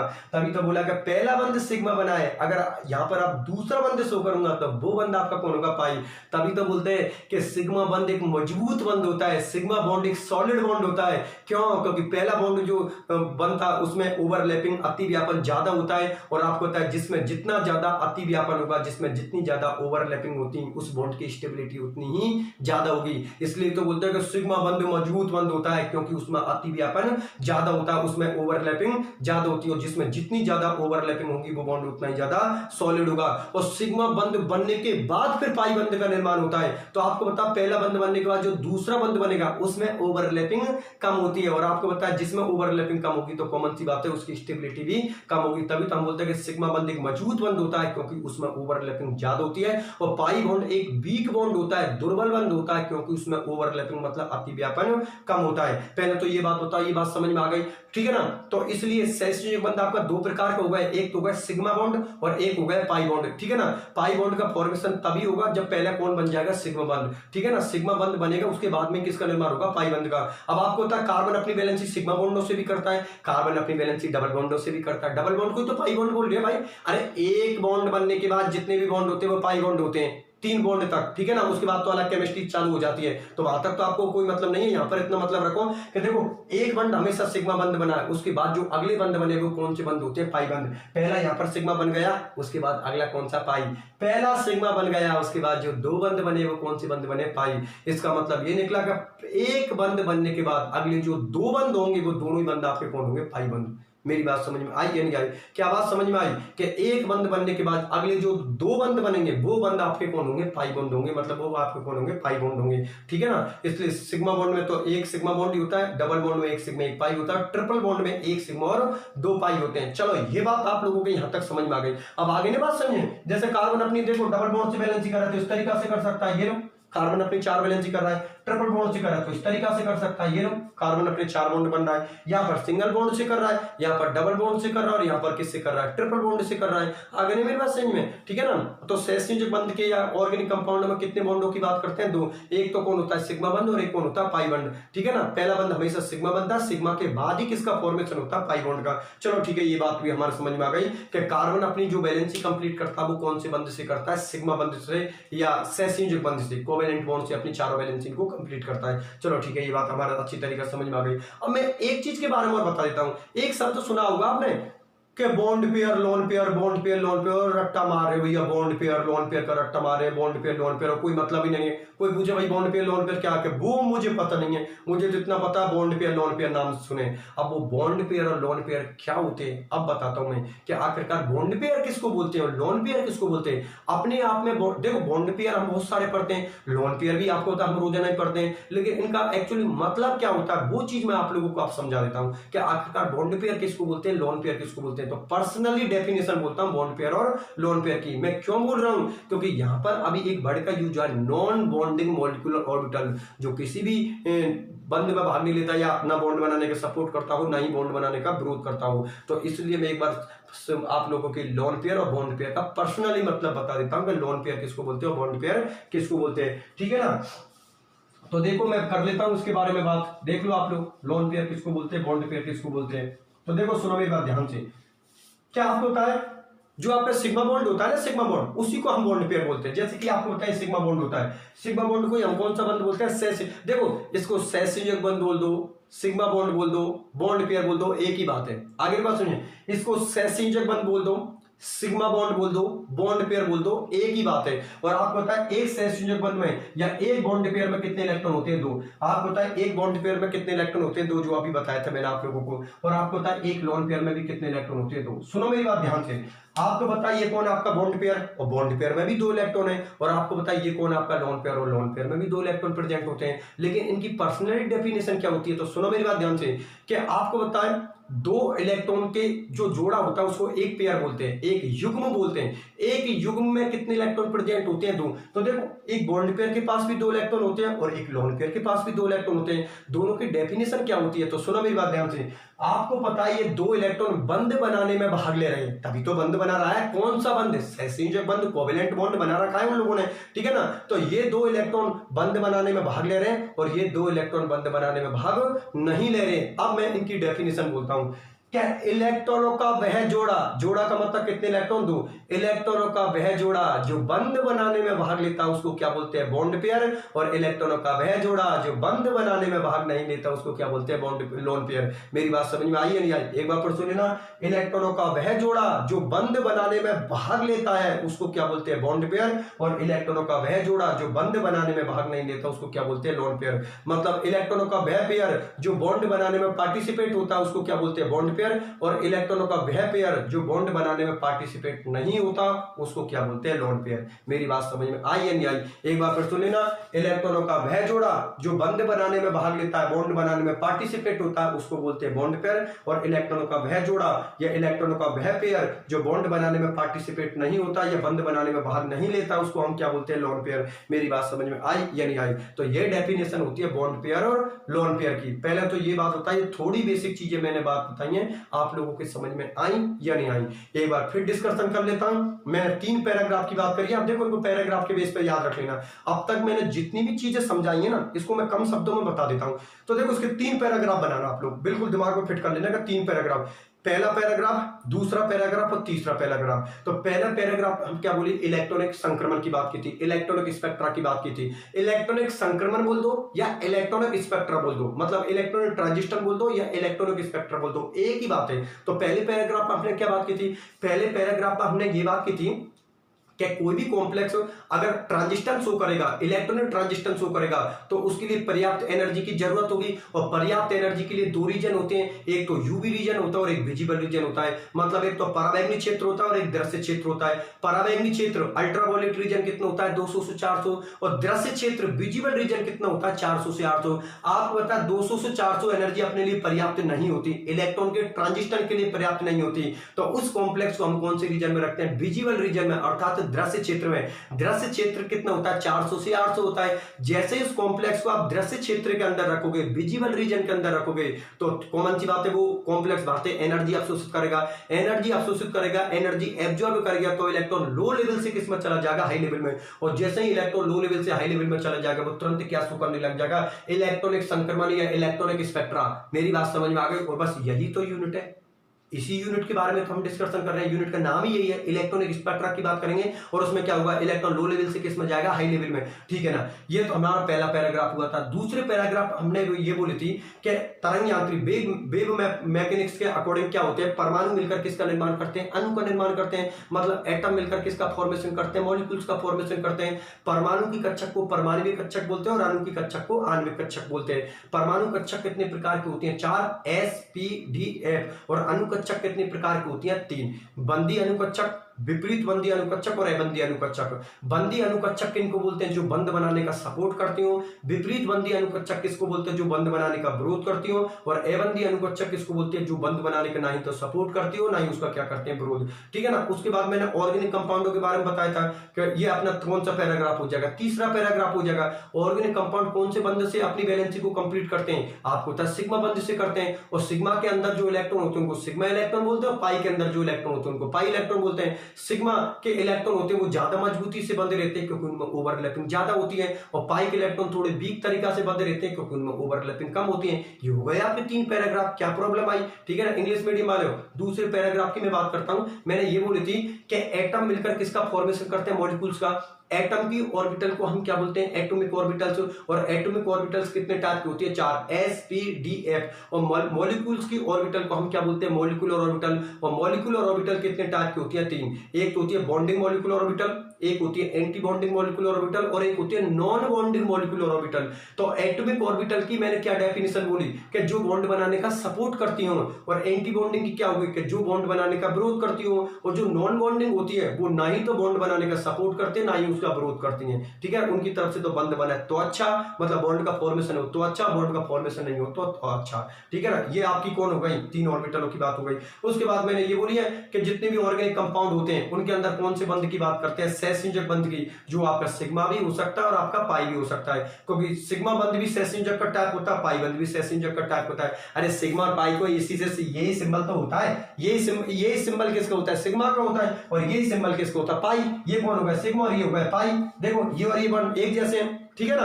आप लोग पता है, इसलिए सहसंयोजक बंध कितने टाइप का होगा, 2। सिग्मा भी हो सकता है, पाई भी हो सकता है। और कार्बन अपनी वैलेंसी आपको पता है सिग्मा बॉन्ड से भी करता है, आपको पता है डबल बॉन्ड से भी करता है। पाई अपनी जो कार्बन अपनी वैलेंसी ट्रिपल बॉन्ड से भी करता है, जो अभी मैंने आप लोगों के लिए बताई थी। पहले तो ये बात होता है, ये इस यूनिट का थोड़ा मैंने बेसिक बताया 3 पैराग्राफों में। बिल्कुल स्टोरी क्रिया मैंने क्या समझाया, बिल्कुल आ गई। बॉन्ड पेयर किसको बोलते हैं, लोन पेयर किसको बोलते हैं, एटॉमिक ऑर्बिटल क्या होती है, मॉलिक्यूलर ऑर्बिटल क्या होती है, एटॉमिक ऑर्बिटल को किससे शो करते हैं, मॉलिक्यूलर ऑर्बिटल को किससे शो करते हैं। एटॉमिक ऑर्बिटल को तो SPDF से शो करता है, मॉलिक्यूलर ऑर्बिटल को वो सिग्मा स्टार, पाई स्टार, पाई 2px, पाई 2p, सिग्मा 2pz पढ़े होंगे BSc फर्स्ट ईयर में MOT के अंदर, और BSc थर्ड ईयर के अंदर फिजिकल केमिस्ट्री में भी MOT है। वहां पर आऊंगा ना फिजिकल केमिस्ट्री में, तब MOT के बारे में फिर डिस्कशन करूंगा। देखो MOT की जो यूनिट है ना, ये हमारे सिलेबस में प्रेजेंट है फिजिकल केमिस्ट्री में। तो जब मैं आपको फिजिकल केमिस्ट्री पढ़ाऊंगा ना, तब MOT की और बात करेंगे, तब आपको सब चीज और अच्छी तरीके से समझ में आ जाएगी, ठीक है ना। अभी हमें इतनी ज्यादा डिटेल से नहीं जाना, जितनी बात है उतनी बात करेंगे इसकी। पहले तो ये बात होता है, ये आपकी स्टोरी आपके समझ में आ गई, चलो ठीक है, बहुत अच्छी बात है, आप लोगों को समझ में आ गई, ठीक है ना, यहां तक आ गई। अब मैं अगला टॉपिक लेता हूं, इलेक्ट्रॉनिक संक्रमणों के प्रकार। अब यूनिट में सिस्टमेटिक तरीका से हम इंटर होना चालू हो गए। अब इलेक्ट्रॉनिक संक्रमणों के प्रकार, ये क्वेश्चन सन 2020 की एग्जाम में पूछा था। आप लोगों के लिए स्टडी मटेरियल के अंदर मैंने नोट्स डाल रखे हैं। आप लोगों को पता, मैंने लास्ट जो अपनी 6 साल की प्रॉब्लम है वो डाल रखी है। 2020 का क्वेश्चन आप लोग देखना, 2020 का पेपर देखना, उसमें आप लोगों को यूनिट 3 में पूछ रखा 2.5 नंबर का क्वेश्चन है। कितने नंबर का पूछा, 2.5 नंबर का, ठीक है ना। 2.5 नंबर का क्वेश्चन पूछा, इलेक्ट्रॉनिक संक्रमण कितने प्रकार के होते हैं, टाइप ऑफ इलेक्ट्रॉनिक ट्रांजिशन। ये क्वेश्चन किसका था, सन 2020 का, इस साल अभी पूछा था आप लोगों के लिए, ठीक है ना। तो मैं इलेक्ट्रॉनिक संक्रमण को लिख देता हूं, ठीक है ना, उसके बारे में थोड़ा डिस्कशन कर लेता हूं। वैसे इसका जो मेन डिस्कशन मैं अगले लेक्चर में करूंगा, ठीक है ना। अभी तो मैं थोड़ा बता देता हूं उसके बारे में, ठीक है ना। तो अगला टॉपिक लेते हैं, इलेक्ट्रॉनिक संक्रमणों के प्रकार, type of electronic transition. Electronic संक्रमणों के प्रकार, टाइप ऑफ इलेक्ट्रॉनिक ट्रांजिशन।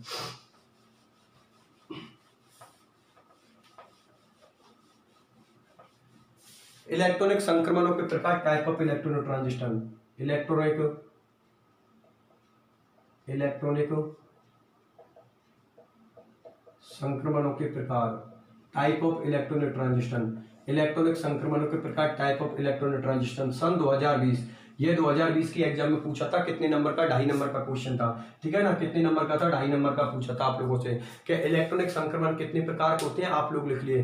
तो मैं आप लोगों को बता देता हूं कि इलेक्ट्रॉनिक संक्रमण, इलेक्ट्रॉनिक ट्रांजिस्टर कितने टाइप होते हैं, 4, ठीक है ना। वैसे इसका जो डिटेल से स्टडी और इसको दोबारा से मैं अगले लेक्चर में एक्सप्लेन करूंगा, अभी तो मैं थोड़ा बहुत आप लोगों के लिए एक चीज बता देता हूं, ठीक है ना। उसके बाद में इसका जो मेन डिटेल्स का अध्ययन मैं अगले लेक्चर में करूंगा। इलेक्ट्रॉनिक संक्रमण कितने प्रकार के होते हैं, 4, सिग्मा 2, सिग्मा स्टार, दूसरा कौन सा हो गया, पाई 2, पाई स्टार, तीसरा हो गया non bonding to sigma star, और चौथा हो गया non bonding to pi star. ये लो, ठीक है ना। कितने इलेक्ट्रॉनिक संक्रमण कितने टाइप के हो गए, 4 प्रकार के हो गए। एक तो हो गया आपका सिग्मा टू सिग्मा स्टार, एक हो गया पाई टू पाई स्टार, एक हो गया non bonding to sigma star, एक हो गया non bonding to pi star. चलो एक काम करते हैं, इसका पूरी का डिस्कशन मैं इसी लेक्चर में कर लेता हूं, ठीक है ना। इसी लेक्चर में समझा देता हूं कि आखिरकार इलेक्ट्रॉनिक संक्रमण होते क्या है, ठीक है ना। तो सुनो मेरी बात ध्यान से, एक चीज अपने दिमाग में बिल्कुल फिट कर लो, सुनो मेरी बात ध्यान से। ये इलेक्ट्रॉनिक संक्रमण इनऑर्गेनिक में आप लोग यहां पर पढ़ रहे हो, और मैं आपको एक चीज ध्यान दिला देता हूं कि जब मैंने ऑर्गेनिक केमिस्ट्री स्पेक्ट्रोस्कोपी यूवी वाली पढ़वाई थी, तब भी मैंने आपको इलेक्ट्रॉनिक संक्रमणों की बात की थी, और वहां पर भी यही टाइप थे। Organic chemistry BSc second year UV spectroscopy के अंदर भी मैंने ये लिखाए थे और आप लोगों को समझाए थे, sigma to sigma star, pi to pi star, non bonding to sigma star, non bonding to pi star. एक बात ध्यान में रखना बेटा कि वो ट्रांजिस्टर आपने कहां पर पढ़े थे, ऑर्गेनिक केमिस्ट्री में, और ये ट्रांजिस्टर आप ये कहां पर पढ़ रहे हो, इनऑर्गेनिक केमिस्ट्री में। दोनों में डिफरेंट है, एक मत समझ लेना, मैं फिर बता रहा हूं। वो ट्रांजिस्टर, वो संक्रमण आप लोगों ने किस में पढ़े थे, ऑर्गेनिक केमिस्ट्री में। यूवी स्पेक्ट्रोस्कोपी जो कौन सी थी, ऑर्गेनिक केमिस्ट्री थी। और आपको पता है ये ट्रांजिस्टर आप लोग किस में पढ़ रहे हो, इनऑर्गेनिक केमिस्ट्री में, जो किसके रेस्पेक्ट में पढ़ रहे हो, मेटल और लिगेंड के रेस्पेक्ट में। क्योंकि आपको तक कॉम्प्लेक्स कौन बनाते हैं, संकुल कौन बनाते हैं, मेटल और लिगेंड, ठीक है ना। इसलिए वहां पर जो ट्रांजिस्टर का एक एक बड़ बोला था, हमने किसके रेस्पेक्ट में बोला था, कार्बन के रेस्पेक्ट में। और यहां पर एक एक बड़ हम बोलेंगे वो किसके रेस्पेक्ट में बोलेंगे, मेटल और लिगेंड के रेस्पेक्ट में। ये बात आप ध्यान में रख लेना, कंफ्यूज मत हो जाना। कोई सा स्टूडेंट ये पूछ ले, सर इलेक्ट्रॉनिक ट्रांजिस्टर आपने बीएससी सेकंड ईयर में भी तो पढ़ाया था यूवी में, ठीक है ना। लेकिन बेटा ध्यान में रखो, मैं फिर बोल देता हूं कि वो ट्रांजिस्टर कहां पर पढ़ा था, ऑर्गेनिक केमिस्ट्री में। वहां पर उसका प्रत्येक पॉइंट किसके बारे में बोल रहा था, कार्बन के बारे में। और यहां पर इसका प्रत्येक पॉइंट किसके बारे में बोलेगा, मेटल और लिगेंड के बारे में। क्योंकि आप लोगों को पता है वो ट्रांजिस्टर किसका था, ऑर्गेनिक केमिस्ट्री का, और ये ट्रांजिस्टर किसका है, इनऑर्गेनिक केमिस्ट्री का, मतलब मेटल और लिगेंड का। इसलिए इसका एक एक पॉइंट को मैं एक्सप्लेन करूंगा किसके रेस्पेक्ट में, मेटल और लिगेंड के रेस्पेक्ट में। आगे नहीं मेरी बात समझ में, इसलिए कोई स्टूडेंट बिल्कुल कंफ्यूज मत हो जाना। अगर एग्जाम में इलेक्ट्रॉनिक संक्रमण के प्रकार पूछ ले और कहीं आप उसको लिख के आ जाते एक ही बात गलत कर दोगे आप लोग। मैं फिर बता देता हूं आप लोगों को, वो ट्रांजिस्टर ऑर्गेनिक केमिस्ट्री का था और ये इनऑर्गेनिक का है। अगर एग्जाम में यहां से क्वेश्चन आता है इलेक्ट्रॉनिक संक्रमण कितने प्रकार के होते हैं, तो इसको लिख देना। वो बात मैं बार बार में इस बात को क्यों बोल रहा हूं, क्योंकि आपकी बात कुछ स्टूडेंट कंफ्यूज हो गए कि सर एक बार तो आपने वहां पर लिखवाए थे, एक बार यहां पर, जबकि क्लास में 50-50 बार बोल दी थी कि वो ट्रांजिस्टर अलग था, वो ऑर्गेनिक केमिस्ट्री का था, और ये ट्रांजिस्टर इनऑर्गेनिक केमिस्ट्री का है। मतलब किसकी केमिस्ट्री चल रही है, मेटल और लिगेंड की केमिस्ट्री चल रही है। आपको बेटा यूनिट फर्स्ट एचएससीबी थ्योरी भी मेटल लिगेंड की केमिस्ट्री थी, यूनिट सेकंड जिसका नाम ही मेटल लिगेंड की केमिस्ट्री थी, उनके अंदर मेटल लिगेंड का बॉन्डिंग समझाना था। और तीसरी जो थ्योरी है ये भी मेटल और लिगेंड के रेस्पेक्ट में, और जो तीसरी जो यूनिट है ये भी मेटल लिगेंड के रेस्पेक्ट में, और आपकी जो चौथी यूनिट है वो भी मेटल और लिगेंड के रेस्पेक्ट में। ये बात आप ध्यान में रखना। इसका मतलब आपकी जितनी भी केमिस्ट्री है पूरी कोऑर्डिनेशन केमिस्ट्री है। यूनिट फर्स्ट एचएससीबी थ्योरी आपको तो मेटल लिगेंड की पढ़ाई थी, यूनिट सेकंड तो पूरी मेटल और लिगेंड की केमिस्ट्री थी। अरे मेटल और लिगेंड की केमिस्ट्री को एक्सप्लेन करने के लिए 4 थ्योरी दी गई थी, यूनिट सेकंड पढ़ाई थी, देखना लेक्चरों को, ठीक है ना। और यूनिट थर्ड में भी मेटल और लिगेंड की बात कर रहा हूं, और यूनिट जब फोर्थ पढ़ाऊंगा तब भी मेटल और लिगेंड की बात करूंगा। तो 4 यूनिट तो आपकी मेटल और लिगेंड की हो गई, एक यूनिट होगी जो आपकी बायो इनऑर्गेनिक की होगी, जैव कार्बनिक रसायन की। आगे नहीं मेरी बात समझ में, इसलिए ये बात आप विशेषकर ध्यान रखना कि ये ट्रांजिस्टर, ये संक्रमण इनऑर्गेनिक केमिस्ट्री मेटल और लिगेंड के रेस्पेक्ट में। वो ट्रांजिस्टर आप लोगों को पढ़ाया यूबी के अंदर, वो ऑर्गेनिक केमिस्ट्री में पढ़ाया था, और किसके रेस्पेक्ट में बोले थे, वो पूरी पॉइंट वो कार्बन के रेस्पेक्ट में बोले थे, और यहाँ पर किसके रेस्पेक्ट में बोले, मेटल और लिगेंड के रेस्पेक्ट में। चलो कर लेते हैं मैं इसके बारे में डिस्कशन। तो देखो इसको साइड में लिख देता हूं, ठीक है ना, इसको मैं साइड में लिख देता हूं, ध्यान से समझ लो, अभी एक्सप्लेन कर दूंगा कि किनको बोलते हैं, ठीक है। ये लो 1 2 3 4 और ये हो गई आपकी 5। चलो ठीक है, ये लिख दिया सिग्मा, ये लिख दिया पाई, ये नॉन बॉन्डिंग, ये पाई स्टार, और ये लिख दिया मैंने सिग्मा स्टार। ध्यान से समझना, सुनो मेरी बात। और आपको पता है ये लिख दी मैंने एनर्जी। एनर्जी नीचे से ऊपर जाने पर इंक्रीज होती है, मतलब बढ़ती है। चलो ठीक है, बहुत अच्छी बात है, ये लिख दिए। अब मैं चारों ट्रांजिस्टरों को बता देता हूँ। सिग्मा टू सिग्मा स्टार किसको बोलते हैं, पाई टू पाई स्टार किसको बोलते हैं, non bonded to sigma star किसको बोलते हैं, और non bonded to pi star किसको बोलते हैं। पहले तो इनको चारों को बता देता हूँ, फिर ये बताऊंगा क्या सिग्मा टू सिग्मा स्टार को कौन शो करेंगे, पाई टू पाई स्टार को कौन शो करेंगे, non bonded to sigma star को कौन शो करेंगे, और non bonded to pi star को कौन शो करेंगे। चलो ठीक है, बहुत अच्छी बात है, करते हैं डिस्कशन, ठीक है ना। तो पहले तो इनका मतलब बता देता हूं मैं। देखो, अगर कोई इलेक्ट्रॉन आपका सिग्मा में, ठीक, अब आपको पता ट्रांजिस्टर चल रहा है, अरे यार टॉपिक का नाम ही कौन है, इलेक्ट्रॉनिक संक्रमण के प्रकार, मतलब इलेक्ट्रॉन लो लेवल से किस में जा रहा है, हाई लेवल में। मतलब इलेक्ट्रॉनिक मतलब इलेक्ट्रॉन, और संक्रमण का मतलब क्या होता है, ट्रांजिस्टर का मतलब क्या होता है, एक इलेक्ट्रॉन किसी दूसरी ऑर्बिटल के अंदर जा रहा है, मतलब लो लेवल से किसी हाई लेवल के अंदर जा रहा है, ये होता है संक्रमण का मतलब, ट्रांजिस्टर का मतलब। आगे बात समझिए। तो अगर कोई इलेक्ट्रॉन आपका सिग्मा में और वो एनर्जी अवशोषित कर रहा है, और सिग्मा से वो इलेक्ट्रॉन उछलकर अगर वो पाई स्टार में चला जाएगा, तो वो ट्रांजिस्टर होगा sigma to sigma star. Sigma to sigma star मतलब कोई इलेक्ट्रॉन आपका किस में था, सिग्मा में, और उस इलेक्ट्रॉन ने एनर्जी अवशोषित की और वो उछलकर किस में चला गया, पाई स्टार में, तो वो ट्रांजिस्टर होगा आपका सिग्मा टू सिग्मा स्टार। चलो बहुत अच्छी बात है। अगला, कोई इलेक्ट्रॉन अगर आपका पाई में और वो उछलकर पाई स्टार में चला जाता है, तो वो ट्रांजिस्टर हो गया आपका पाई टू पाई स्टार, मतलब पाई का इलेक्ट्रॉन किस में चला गया, पाई स्टार में। ठीक, बहुत अच्छी बात है। कोई इलेक्ट्रॉन, एन का मतलब कौन होता है, नॉन बॉन्डिंग। अरे ये वही ऑर्बिटल है, ये तो दो तो कौन हो गई, बॉन्डिंग हो गई यार, बीएमओ, ठीक है ना। ये दो कौन हो गई, एंटी बॉन्डिंग हो गई, एबीएमओ, और ये कौन हो गई, नॉन बॉन्डिंग हो गई आपकी। आगे नहीं मेरी बात समझ में, अभी तो समझाए आपको। ये तो कौन सी हो गई आपकी, बॉन्डिंग हो गई, ये कौन सी हो गई, एंटी बॉन्डिंग हो गई, और ये हो गई नॉन बॉन्डिंग, जो बंद बनाने में भाग नहीं लेती। आगे बात समझ में, ये बंद बनाने का सपोर्ट करती हैं, ये बंद बनाने का विरोध करती हैं, तभी तो बोला इनको स्टार से शो कर रखा है। स्टार को यार एंटी बॉन्डिंग के लिए शो करते हैं, ठीक है ना। चाहो तो यहाँ पर बी भी लिख सकते हो, उसका कोई फर्क नहीं पड़ता। और एन का मतलब क्या होता है, नॉन बॉन्डिंग, ये स्मॉल एन लिख रखा है, इसका मतलब होता है नॉन बॉन्डिंग, जो ना ही तो बंद बनाने का सपोर्ट करते हो, ना ही बंद बनाने का विरोध करते हैं। और नॉन बॉन्डिंग आपको होता है बीच में आती है। नीचे वाली बॉन्डिंग हो गई, ऊपर वाली एंटी बॉन्डिंग हो गई, और बीच वाली कौन सी हो गई, आपकी नॉन बॉन्डिंग। चलो ठीक है। तो देखो, अगर आपका सिग्मा का इलेक्ट्रॉन उछलकर किस में जा रहा है, सिग्मा स्टार में, तो वो ट्रांजिस्टर हो गया सिग्मा टू सिग्मा स्टार। अगर आपका पाई इलेक्ट्रॉन उछलकर पाई स्टार में जा रहा है, तो वो ट्रांजिस्टर हो गया आपका पाई टू पाई स्टार। और अगर कोई इलेक्ट्रॉन आपका नॉन बॉन्डिंग में और वो उछलकर किस में जा रहा है, सिग्मा स्टार में, तो वो ट्रांजिस्टर हो गया आपका non bonding to sigma star, non bonding to sigma star. और आप बता, अगर कोई नॉन बॉन्डिंग इलेक्ट्रॉन वो पाई स्टार में जा रहा है, तो वो ट्रांजिस्टर हो गया नॉन बॉन्डिंग टू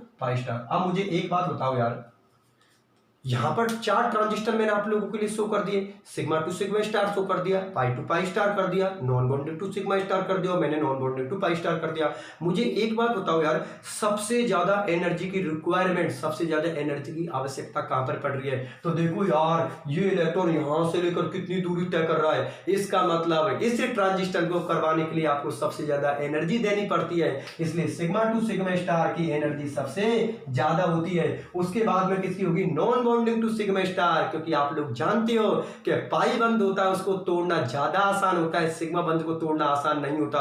अगर कोई चीज आसानी से नहीं टूट रही है, तो आपको कॉमन सी बात है, एनर्जी ज्यादा देनी पड़ेगी। अगर ज्यादा एनर्जी देनी पड़ेगी, तो उसी को तो बता रहा हूं यार, कि सबसे ज्यादा एनर्जी कहां पर देनी पड़ेगी, सिग्मा टू सिग्मा स्टार को करवाने के लिए। उसके बाद में किसको देनी पड़ेगी, non bonded to sigma star. Pi की बात क्यों नहीं कर रहा हूं, क्योंकि पाई बंद की एनर्जी कम होती है। एनर्जी कम का मतलब पाई बंद को आप आसानी से तोड़ सकते हो, क्योंकि उसमें ओवरलैपिंग कम होती है। मैंने अभी क्या बोली है कि पाई बंद दुर्बल बंद होता है, वीक बॉन्ड होता है, जिसको तोड़ना बहुत आसान होता है, तो इसका मतलब एनर्जी कम देनी पड़ रही है। और सिग्मा बंद मजबूत बंद होता है, क्योंकि उसमें ओवरलैपिंग ज्यादा होती है, अतिव्यापन ज्यादा होता है। और अगर अतिव्यापन ज्यादा होगा, तो उस बॉन्ड का स्थायित्व ज्यादा होगा, और जो चीज स्टेबल होती है उसको तोड़ने के लिए आपको ज्यादा ऊर्जा देनी पड़ेगी। इसलिए सिग्मा टू सिग्मा स्टार की सबसे ज्यादा एनर्जी होती है। उसके बाद होगी नॉन बॉन्डेड टू आपकी सिग्मा, उसके बाद होगी non bonded to sigma star, उसके बाद होगी पाई टू पाई स्टार, और उसके बाद होगी non bonded to pi star. ये लो, ये एनर्जी ऑर्डर है।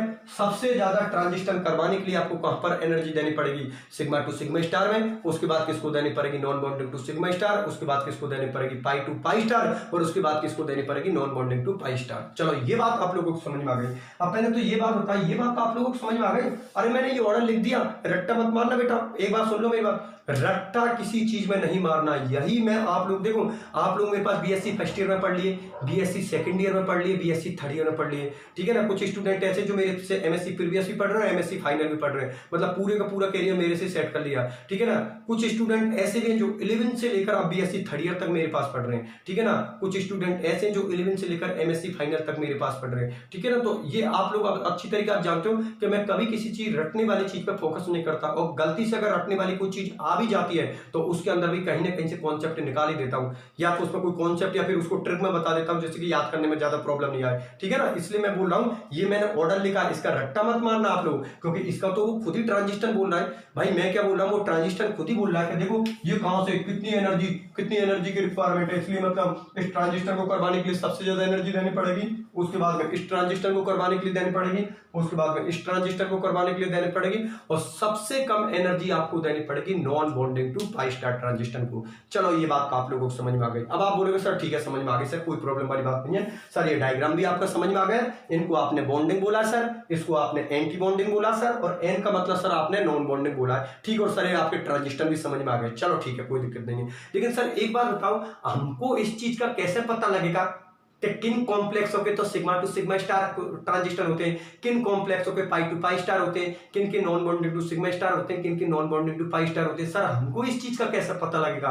तो बस अब वो चीज समझा देता हूं कि आप लोग कैसे पता लगाओगे कि transistor sigma to sigma star हो रहा है, transistor pi to pi star हो रहा है, transistor non bonding to sigma star हो रहा है, transistor non bonding to pi star हो रहा है, बस वो चीज समझा देता हूं बहुत ही कम शब्दों में, अभी 2 मिनट में दिमाग का फिट होती है। देखो सुनो मेरी बात ध्यान से, एक काम करता हूं यार, इसको यहीं पर बता दो, मैं 1 मिनट मिटा ही देता हूं इसको कहां पर लिखूं, एक काम करता हूं, इस ट्रांजिस्टर को मैं यहां पर लिख देता हूं, यहां पर जगह है। देखो सुनो मेरी बात ध्यान से समझो, देखो सुनो, इस पूरे एरिया में मैं समझा देता हूं आप लोगों को, बिल्कुल ध्यान से समझो। पहले तो मैं नॉर्मल थ्योरेटिकल बेस में बता देता हूं, इधर सुनो कि पहले बात कर लेता हूं सिग्मा टू सिग्मा स्टार और पाई टू पाई स्टार की, ठीक।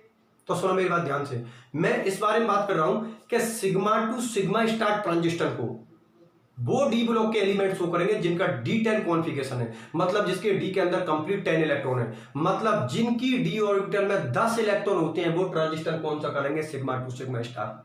नहीं आई बात समझ में, एक बार फिर से लेना, बे डी ब्लॉक की एलिमेंट जिनकी D10 कंप्लीट कॉन्फ़िगरेशन है, अर्थात जिसकी डी के अंदर 10 इलेक्ट्रॉन प्रेजेंट है, वो कौन सा ट्रांजिस्टर शो करेंगे, सिग्मा टू सिग्मा स्टार। तो सिग्मा टू सिग्मा स्टार को वो डी ब्लॉक के एलिमेंट शो करेंगे जिनकी D10 कॉन्फ़िगरेशन होगा, अर्थात डी ऑर्बिटल कंप्लीट रूप से भरी होगी। और आप अच्छी तरीके से जानते हैं ऐसे तो 3 ही होती है, Zn, Cd और Hg। इसका परमाणु क्रमांक एटॉमिक नंबर कितना होता है, 30, इसका 48 48 और इसका कितना होता है 80, मतलब 80, ठीक है ना। तो जिन डी ब्लॉक के एलिमेंट जिनका D10 कॉन्फ़िगरेशन होता है उनके लिए आपको पता कौन सा ट्रांजिस्टर होगा, सिग्मा टू सिग्मा स्टार, जिनमें 3 आते हैं आपके Zn, Cd और Hg। कितने आते हैं अपने 3 आते हैं Zn, Cd और Hg। कितने आते हैं अपने 3 आते हैं Zn, Cd और Hg। तो बात समझ में आ गई, सिग्मा टू सिग्मा स्टार को शो करेंगे, कौन शो करेंगे कि बे डी ब्लॉक के एलिमेंट जिनकी D10 कंप्लीट कॉम्प्लीशन भरा हो या डी ऑर्बिटल कंप्लीट रूप से भरी हुई, उसमें कौन सा ट्रांजिस्टर होगा, सिग्मा टू सिग्मा स्टार, जिनका D10 कॉन्फ़िगरेशन होगा। और इसमें आपके 3 आ जाते हैं Zn, Cd, Hg।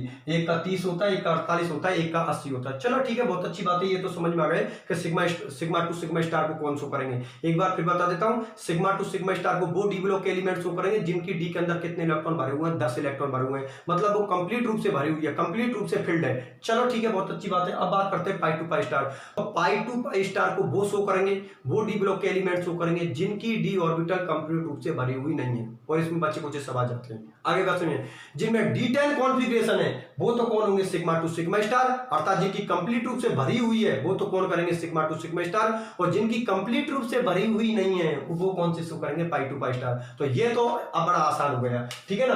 जिनका D10 कॉन्फ़िगरेशन होंगे वो सिग्मा टू सिग्मा स्टार, और जिनका D10 कॉन्फ़िगरेशन नहीं है, अर्थात जिनकी डी ऑर्बिटल कंप्लीट रूप से भरी हुई नहीं है, वो कौन सा ट्रांजिस्टर शो करेंगे, पाई टू पाई स्टार। चलो ठीक है, 2 समझ में आ गए।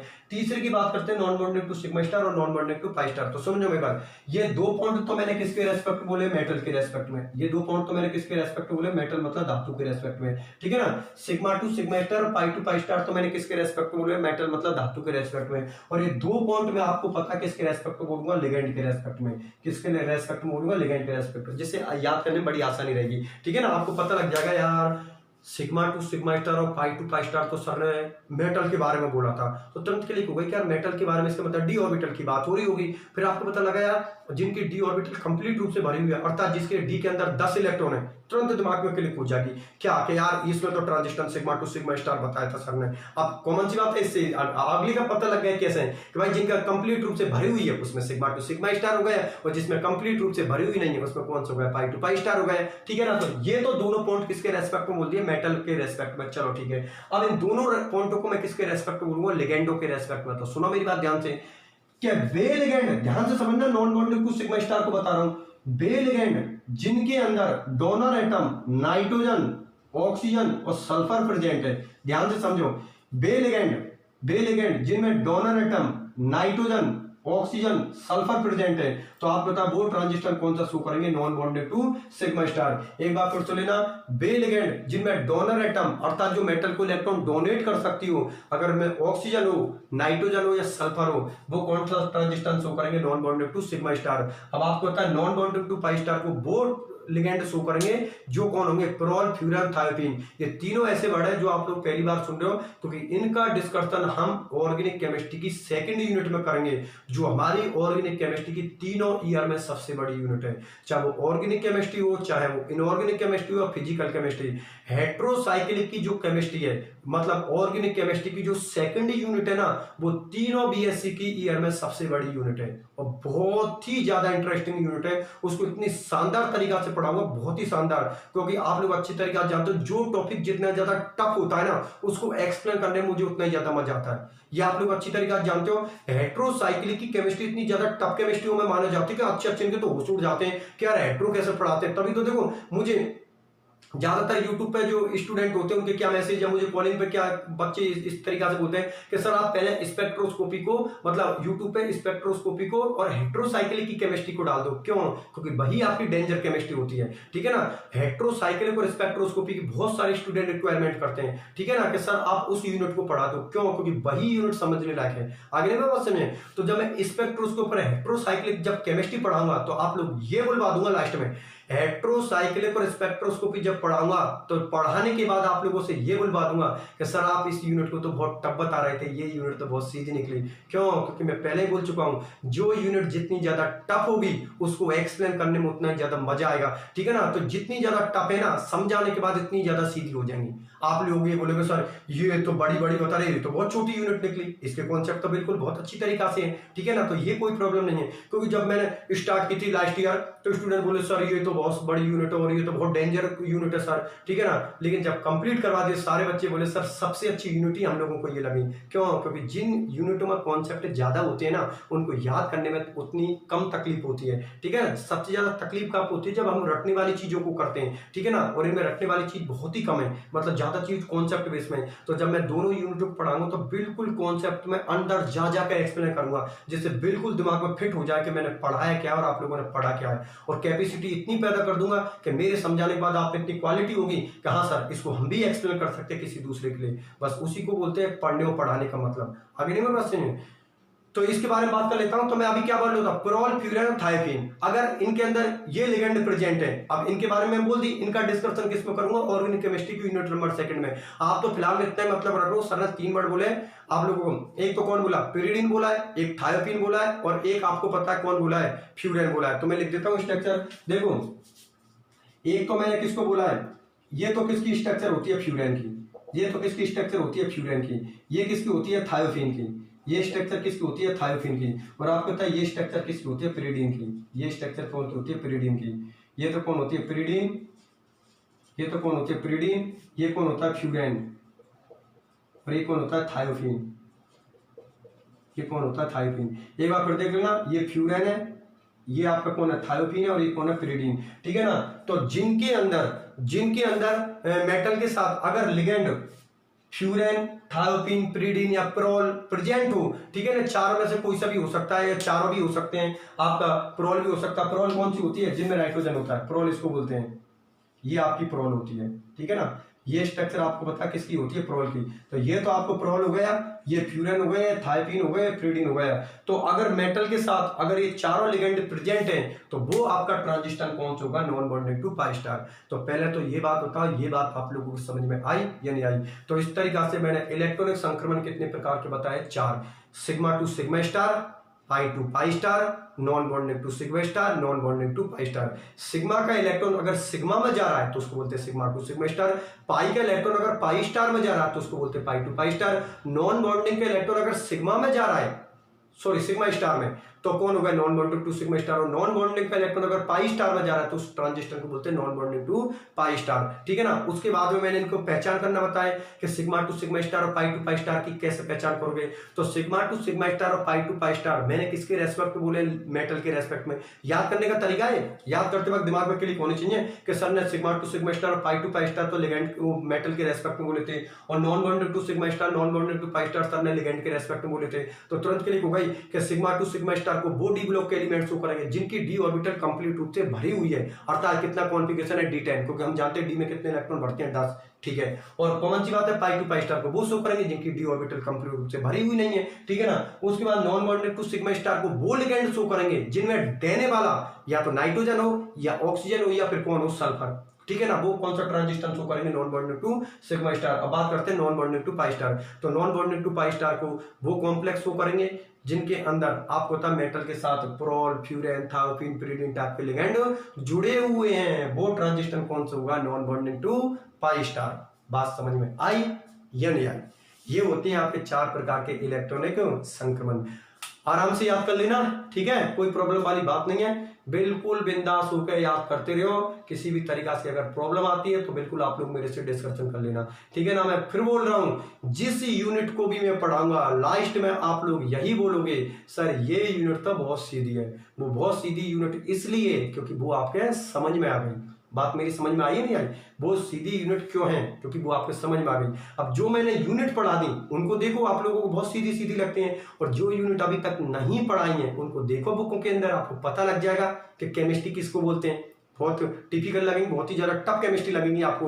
अगर नहीं मेरे बात समझ में, क्योंकि अभी मैंने उनको पढ़ाया नहीं है, जब पढ़ा दूंगा तो वो सारी चीजें आपको पता सिंपल हो जाएंगी, ठीक है ना। बिल्कुल आप तो बिंदास होकर पढ़ाई करते रहो, कोई प्रकार की प्रॉब्लम हो तो बिल्कुल आप लोग मेरे साथ शेयर करो, ठीक है। मिलते हैं अगले लेक्चर में, अपना ख्याल रखना।